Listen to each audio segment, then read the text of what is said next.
그동안 멈춤과 비움을 강조하며 무소유를 통해 누릴 수 있는 행복에 대해 이야기하며 연예인급 인기를 얻었던 한 스님이 자신이 말해왔던 것과 달리 풀소유하고 있던 것들이 방송을 통해 공개가 되어 논란이 되고 있습니다. 이에 푸른 눈의 수행자로 잘 알려진 다른 스님이 신랄하게 비판을 더함으로 논란은 일파만파로 번졌습니다. 결국 그 논란의 중심에 있던 스님이 이 일에 대해 사과를 하며 활동 중단을 선언을 했습니다. 남과 자신을 비교하지 않고 자기가 가지고 있는 것에 집착하지 않는다. 논란의 중심이 된 스님이 사람들에게 감동을 준 말은 이렇게 어렵지 않게 들을 수 있는 평범한 이야기입니다. 그렇다면 무엇이 이 스님을 유명하게 만들었을까요? 혹시 이야기를 누가 전하느냐에 따라 받아들이는 사람들의 감동이 다른 것일까요? 대중들은 들으면 고개가 끄덕여지고 위로가 되는 이야기 위에 편안함을 주는 외모와 음색, 심지어 좋은 학벌까지 더해지면서 그의 말을 신뢰하게 된 듯합니다. 만약에 그가 미국의 명문대학 종교학 박사 출신의 승려가 아니었다면, 호감을 주는 외모와 음성을 가지지 못한 평범하게 생긴 한 명의 승려였다면 사람들이 그의 말에 그렇게까지 몰입했었을까라는 의문도 생깁니다.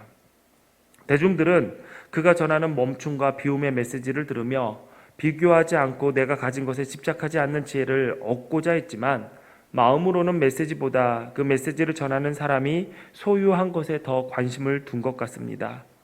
결국 무소유라는 메시지가 오고 갔지만 전하는 사람이나 듣는 사람이나 모두 무소유를 원하지 않았고 행복이라는 결과만 주목한 꼴이 됐습니다. 비단 이것은 그 스님 한 분만의 이야기가 아니라 우리 안에서도 얼마든지 일어날 수 있는 일입니다. 과연 나는 복음을 들으면서 복음에 집중하고 있는가?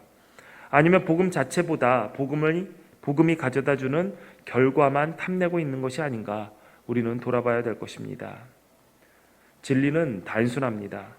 진리를 따르는 사람은 진리 자체만으로 충분하기 때문에 이것저것을 따지지 않습니다. 전하는 내용이 진리와 거리가 멀면 멀수록 복잡하게 꾸미는 작업이 필요합니다. 전하는 말 자체에 권위가 없으니까 전하는 사람을 꾸며서 뭔가 있어 보이게 만들거나 메시지에 여러 가지 양념을 쳐서 듣는 이들의 귀를 즐겁게 만들겠지요. 2000년 전 갈릴리에 등장한 예수님은 이 땅에 간결한 메시지를 던졌습니다. 회개하라, 천국이 가까웠느니라. 새 계명을 너희에게 주노니 서로 사랑하라. 내가 너희를 사랑한 것 같이 너희도 서로 사랑하라. 너희가 서로 사랑하면 이로써 모든 사람들이 너희가 내 제자인 줄 알리라. 예수님이 전하는 진리를 듣고 제자가 된 무리들은 배움이 많지 않았습니다. 그래서 그들이 전하는 복음은 화려한 미사역으로 뽐내거나 체계적인 논리로 무장되어 있지 않았습니다. 하지만 그 안에 진리가 있었기 때문에 인류의 역사상 수많은 담론들이 생기고 사라졌지만 복음은 진리의 터 위에 생명의 말씀으로 이어지고 있습니다. 지금 우리는 지나온 어느 세대보다 지식의 홍수 시대에 살고 있습니다. 복잡하고 그럴싸하고 화려하고 고차원적인 이야기들이 잠시 사람들의 관심을 끌 수 있을지 몰라도 그 안에 생명의 진리가 없다면 얼마 지나지 않아 자연스럽게 사라져버리고 말 것입니다. 진리는 난해하지 않습니다. 예수님은 당시 가장 무지하고 별 볼 일 없었던 사람들도 모두 알아들을 수 있을 말씀을 통해서 하늘의 진리를 깨우쳐 주셨습니다. 존 웨슬리는 그 진리를 지식인들이 모여있는 대학의 강의실이 아닌 광부와 노동자들이 모여있는 곳 길거리에서 선포하며 영국의 성결 운동을 일으켰습니다. 지금도 세계 곳곳에서 하나님의 진리가 퍼져나갈 때 동일하게 발견되는 한 가지가 있습니다. 진리를 단순하게 믿고 믿는 바를 열정적으로 따르는 것. 더 이상 그 어떤 것도 필요하지 않습니다. 바울은 디모데에게 이렇게 권면을 했습니다. 너는 진리의 말씀을 옳게 분별하며 부끄러울 것이 없는 일꾼으로 인정된 자로 자신을 하나님 앞에 드리기를 힘쓰라. 진리의 말씀을 옳게 분별하라는 말은 우리에게 하나님의 말씀이 옳다, 그르다를 판단하라는 것이 아닙니다. 하나님의 말씀을 단순하게 받아들이라는 것을 의미합니다. 이 말은 바울이 이어 이야기하는 것을 보면 진리의 말씀을 옳게 분별하지 못하는 것에 대해서 알 수가 있습니다. 그것은 말씀을 단순하게 받아들이지 못하고 내 마음대로 하나님의 말씀을 재단하는 것입니다. 하나님의 말씀을 재단할 때 그 진리는 왜곡되고 그 진리는 복잡해지겠죠. 솔로몬은 전도서 7장 29절에 이런 말을 남겼습니다. 하나님은 우리 사람을 평범하고 단순하게 만드셨지만 우리가 우리 자신을 복잡하게 만들어 버렸다. 하나님의 진리의 말씀을 단순하게 받아들이십시오. 말씀에 내 생각을 집어넣는 순간 진리는 왜곡될 수밖에 없습니다. 또 바울은 디모데에게 부끄러울 것이 없는 일꾼이 되라고 했습니다. 일꾼에게 부끄러운 일이 어떤 일일까요? 일 잘 못하는 것이겠지요. 부지런한 것이 일꾼의 가장 큰 덕목으로 놓고 보자면 게으른 것도 부끄러운 일이 될 것입니다. 진리의 말씀을 맡은 그리스도의 일꾼인 우리에게 부끄러운 일은 말씀 안에서 발견된 진리를 삶에서 드러내지 않는 것입니다. 맡겨진 일을 못하는 경우이죠. 그리고 그 일에 게으른 것이죠. 우리는 부지런하게 진리의 말씀을 살아내므로 하나님 앞에 우리를 온전하게 드려야 합니다. 우리 모두 이 일에 부끄러움이 없어야 합니다. 바울은 우리에게 진리를 깨닫게 하시고 또 교회를 통해서 세상에 하나님의 지혜를 알게 하려고 예정하신 하나님의 우리에게 그 예정하신 목적을 이렇게 얘기합니다. 우리가 그 안에서 그를 믿음으로 말미암아 담대함과 확신을 가지고 하나님께 나아감을 얻느니라. 우리는 이 영광스러운 복음으로 말미암아 그리스도와 함께한 상속자가 되었습니다. 그리스도의 몸의 지체가 되었고 약속에 참여한 자가 되었습니다. 이제 우리는 이 믿음을 통하여 담대하게 당당히 하나님 앞에 나아갈 자격을 얻었습니다. 이것이 우리가 하나님께 받은 구원이라는 선물의 핵심입니다. 하나님께 담대히 당당히 나아갈 수 있는 것.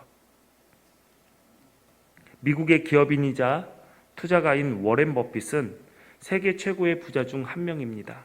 워렌 버핏은 2000년부터 사람들을 초대해서 자신과 점심 식사를 하며 이야기를 나누는 워렌 버핏과의 점심 식사라는 프로그램을 매년 진행하고 있습니다.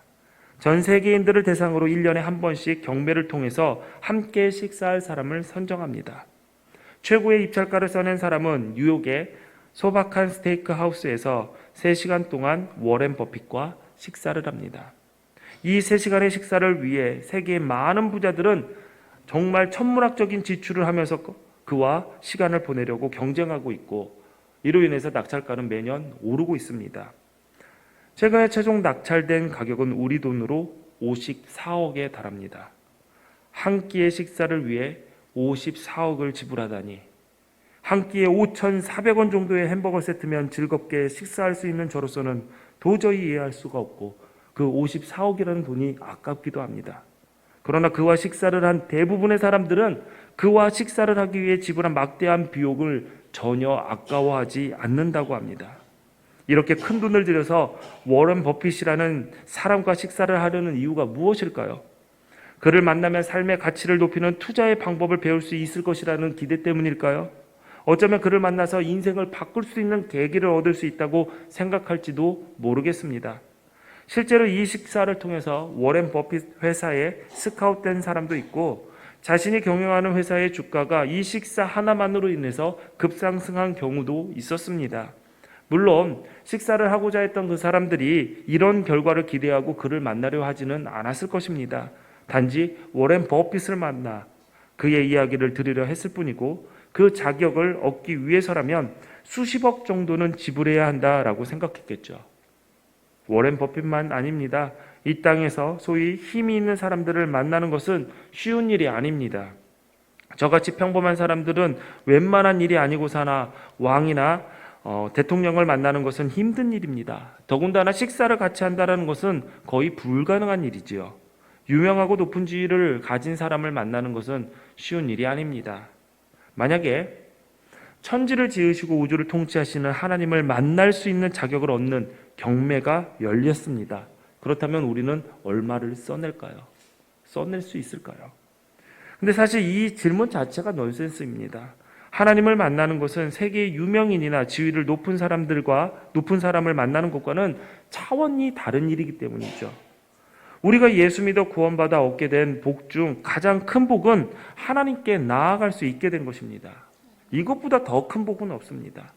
예수 그리스도의 십자가에서 흘린 속죄의 피로 하나님과 우리 사이에 막힌 담은 허물어졌습니다.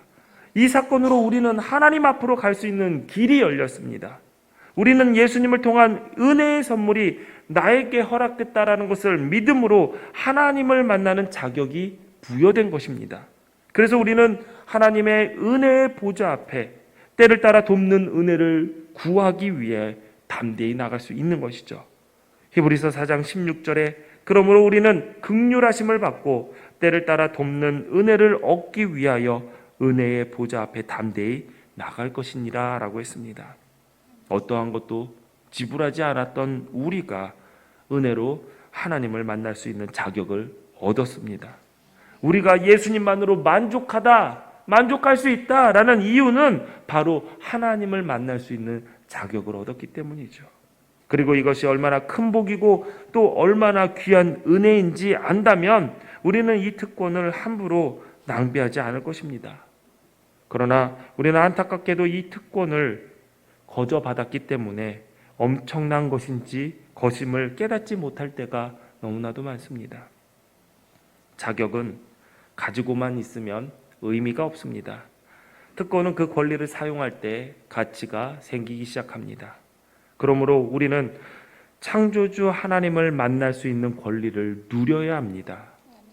하나님은 이스라엘 백성에게 제사를 가르치면서 너희가 예배하는 거기서 내가 너희를 만나겠고 내가 너희에게 말하겠다라고 하시며 우리가 하나님을 만날 수 있는 방법을 알려주셨습니다. 또 예수님은 요한복음 4장 23절에 아버지께 참되게 예배하는 자들은 영과 진리로 예배할 때가 오나니 곧 이때라 아버지께서는 자기에게 이렇게 예배하는 자들을 찾으시느니라 라고 말씀하셨습니다. 자격을 주신 하나님께서 그 특권을 이용하여 자기를 찾아오는 우리를 찾으신다라고 말씀하고 있습니다. 우리는 예배하고 있는 지금 이 시간이 하나님을 대면하고 있는 시간임을 잊지 말아야 합니다. 그러므로 우리의 모든 예배는 하나님과의 만남에 초점을 맞추어야 합니다. 찬양 가운데 찬양을 받으시는 하나님을 만나야 합니다. 하나님의 말씀이 선포되는 가운데 이 자리에서 너희에게 말씀하시겠다라고 약속하신 그분의 뜻하심이 담긴 하나님의 음성을 들어야 합니다. 감사와 결단의 마음으로 예물을 드리며 받으시는 하나님을 만나야 합니다. 기도 중에 응답하시는 하나님을 만나야 됩니다. 그런데 우리는 이 특권을 종교적인 의무로 치부할 때가 너무나도 많습니다. 신앙생활의 핵심은 하나님을 만나는 것에 있습니다. 하나님을 만남으로써 하나님과 친한 교제를 나눔으로써 그분의 거룩하심을 닮아가는 것이 신앙생활의 핵심입니다. 이것은 의무가 아니라 우리의 권리입니다. 일주일에 한 번 때우기식으로 예배에 출석하고 기도를 통해 은혜의 보좌 앞에 나가는 것을 무의미하고 귀찮은 것으로 생각한다면 과연 이 자격을 주신 하나님께서 우리의 이런 모습을 보시고 뭐라 하실까? 혹시 괜한 짓 했다 하시지는 않을까 염려스럽습니다. 지난주 제 딸과 차를 타고 가는데 제 딸아이가 저에게 이렇게 물었습니다. 아빠, 하나님은 에덴 동산에 선악과를 두시고 사람들이 그것을 먹을지 아셨을까요? 모르셨을까요? 아셨을까요? 모르셨을까요? 아셨을 것이다. 하나, 둘, 셋. 그럼 이거 모르셨을 것이다. 한 명도 안 들었네요. 안 드신 분들은 이 질문의 답을 모르는 거죠. 예. 제가 어떻게 대답했을까요? 진리는 오늘 계속 얘기하잖아요. 진리는 단순하게, 난해하지 않게, 생각하지 않고 하나님이니까 다 아셨겠지. 그리고 그 뒤에 이어서 할 말도 다 예상이 되는 거예요. 그렇다면 아빠 왜 선악과를 그곳에 두셨을까요? 저도 이런 질문 하도 많이 받아서 대답이 자동 나옵니다. 아셨지만 안 먹기를 바라셨겠지. 그러자 딸아이가 이해가 되지 않는다면서 그러면 처음부터 하나님은 선악과를 동산에 두지 말았어야 한다라고 말을 하기 시작했습니다. 제가 이어서 이렇게 이야기했습니다. 아빠가 너를 만나기 전에 너를 키우면서 내가 말 안 듣고 말썽 피울 줄 알았을까 몰랐을까? 아셨겠죠. 응, 알았어. 알면서도 너 키우는 거야. 말 잘 듣고 착한 아이로 자라기를 바라면서. 하나님은 우리가 우리에게 허락하신 이 특권을 낭비할 줄 분명히 아셨을 것입니다. 그래도 우리에게 자신에게 나오는 특권을 주신 것은 우리에게 그 특권을 누릴 수 있는 기회와 우리가 이 특권을 누리기를 바라시기 때문이 아닐까 생각이 됩니다. 우리가 담대하게 하나님 앞에 나아간다는 것은 하나님이 우리를 거절할지 모른다라는 모든 의심과 염려로부터 해방되었기 때문입니다. 담대한 사람은 확신을 가지고 있기 때문에 당당합니다. 어느 날 제가 설교 준비를 하고 있는데 토요일이었어요. 갑자기 제 방문이 벌컥 열려요. 누가 들어오냐? 막내가 들어옵니다. 왜 그렇게 벌컥 들어오고 막 뛰쳐 들어오나 했더니 친구랑 뭔가 다툼이 있어요. 그래가지고 도망 나오다가 제 방으로 들어온 거예요. 그런데 제 아들은 당당하게 제 방에 막 신발을 막 날리면서 이렇게 들어왔는데 문 앞에 서 있는 애들 둘이 있는 거예요. 끼익 하면서 브레이크를 잡고 못 들어와요. 대충 눈치가 채졌죠. 아, 이쪽으로 도망왔구나. 그래서 제가 사랑스럽게 밀어냈습니다. 나가서 해결해. 그 뒤로부터 이 아이가 제 방으로 도망오지를 않습니다. 왜냐하면 거절당할 것 같다라는 의심과 염려가 있기 때문에 나의 확실한 피난처는 아빠 방이 아니다라는 것을 안 거죠. 우리가 신앙생활을 할 때 하나님 앞에 문제가 있을 때 하나님 앞으로 그 날개 밑으로 도망가지 못한 이유가 뭘까요? 염려와 의심 때문이 아닐까요? 내가 거기 가도 정말 보호받을 수 있을까? 그래서 불안해합니다. 그래서 담대함을 잃죠. 그러나 확신이 있는 사람, 하나님께서 나를 보호해 주셔 내가 그 날개 밑에 안전할 수 있어 확신을 가진 사람은 담대합니다. 그리고 당당할 수 있죠. 우리는 하나님께서 약속을 지키시는 신실한 분이라는 것을 굳게 믿고 있습니다. 그래서 하나님 앞에 설 때 주저하거나 머뭇거리지 않습니다. 그 모습이 당당할 수밖에 없죠. 당당함은 무언가 계속적으로 진행해야지 얻을 수 있는 것입니다. 사람 앞에 서서 말할 때 처음에는 자신이 없어 하기도 하고 흥분도 됩니다. 그러나 몇 문장 이야기하다 보면 흥분은 자연스럽게 가라앉고 안정을 찾으면서 자신감이 생깁니다. 바울이 사용하고 있는 당당하다라는 단어의 의미가 이것입니다. 우리가 이미 경험하여 익숙해져 있는 것 앞에서는 당당할 수 있습니다. 우리가 하나님 앞에 당당하지 못한 것은 우리가 담대하게 하나님의 보좌 앞에 나갈 자격을 얻었지만 나가보지 않았기 때문에 쭈뼛될 수밖에 없는 것이죠. 알기는 하지만 해본 적이 없기 때문입니다. 하나님 앞에 나아갈 수 있는 자격이 우리에게 주어졌으니 이를 믿음으로 누구나 갈 수 없는 하나님의 보좌 앞으로 담대하게 당당하게 함께 나가기를 바랍니다. 오늘 본문 내용 중에 우리라는 단어를 주목해야 합니다. 바울이 자신이 말하고 있는 것 사도들에게만 적용하는 것도 신앙의 깊은 경지에 들어간 자들만 말하는 것도 아니라는 것이죠. 사도인 바울과 이방인이었던 너희, 즉 우리는 함께 믿음으로 담대함과 나아감을 얻는다라고 말하고 있습니다.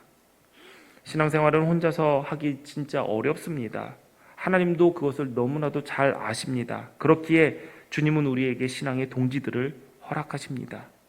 다음 주는 예수님의 오심을 기다리는 강림절이 시작이 됩니다. 예수님이 오시는 사건의 시작은 마리아가 성령으로 잉태하게 될 것이라는 가브리엘 천사의 전언을 들은 때부터라고 생각이 됩니다. 기쁜 소식이기에 앞서 얼마나 두려웠을까요? 그때 주님은 아기를 낳지 못했던 여인 엘리사벳도 하나님의 은혜로 아기를 갖게 되었다며 마리아를 격려해 주었습니다. 친척이자 신비한 은총으로 아기를 갖게 된 두 여인은 서로의 두려움과 설렘을 누구보다도 깊게 이해해 주었을 것입니다.